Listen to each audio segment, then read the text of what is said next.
For a perspective on how the ruling Trinamool Congress in West Bengal is viewing the announcement of these election dates, I want to cut across live now to one of Mamata Banerjee's key associates. Senior Trinamool Congress leader Derek O'Brien now joins us on the news track. Derek, welcome. An 8-phase election staggered in a way that other assembly elections usually are not, seeming to suggest that the Election Commission is very bothered about the security situation prevailing in the state of West Bengal. What's your first sense of the dates that have been announced for the big battle for Bengal? Derek O'Brien.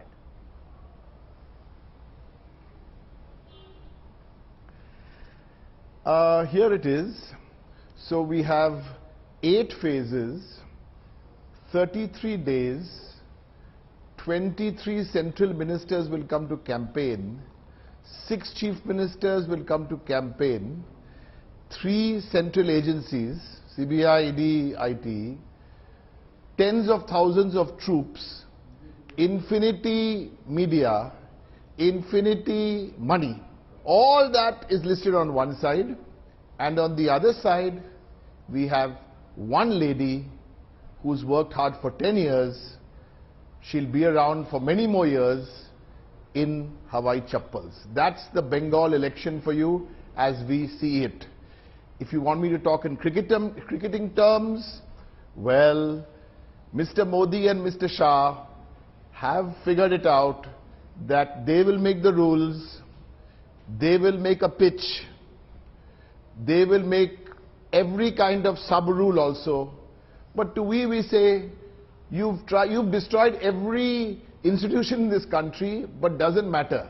You come here, as we say, bring it on, match on, we'll take you on, and once and for all we will sort this out.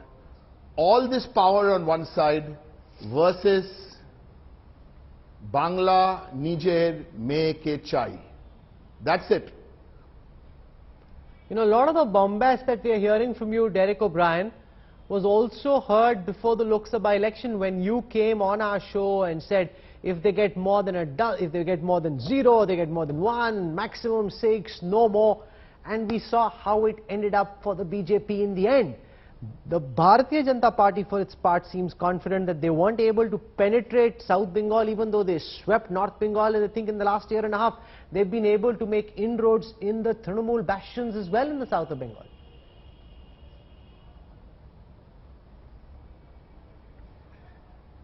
You see, Mr. Kanwal, I'll just tell you, let us, not maybe every one of your viewers has, since the announcement has just been made, just see what a mockery has been made of this election already. Calcutta is voting in 2 phases. There are 2 seats here, Kolkata South one day, Kolkata North one day. South Chobbish Pargana district has 31 seats. One district is voting in 3 days. What is going on? You know, in one district you're voting in 3 days. In some districts you're voting in 2 days. 8-phase election for what? If you're so strong, and you've got all this bluster, and you've got all these forces, come here in 1 day, 2 days, defeat the lady and go away. What's the problem? All this big talk about 200 seats and 300 seats, there must be 450 seats in Bengal. I'll tell you why it's an 8-day election. The 8-day election is because every opinion poll of the BJP is telling them that they are still below 100 seats. That's the problem, but there's no big talk. We don't need to do the big talk because we rarely get a chance. We don't need to. There's no GST on big talk. You have to see how this is going. These are the questions which have to be asked. These are the questions. Is the Election Commission, which we respect as an institution, is it being meddled with? Is Parliament being meddled with? Is every institution in this country being meddled with? Are MPs not allowed to express themselves in Parliament? What chance does a citizen have? But doesn't matter. You've made the rules. A test match will finish in a stadium named after the Messiah in 2 days, but you want 38 days for the election. Bring it on. Yes, bring it on.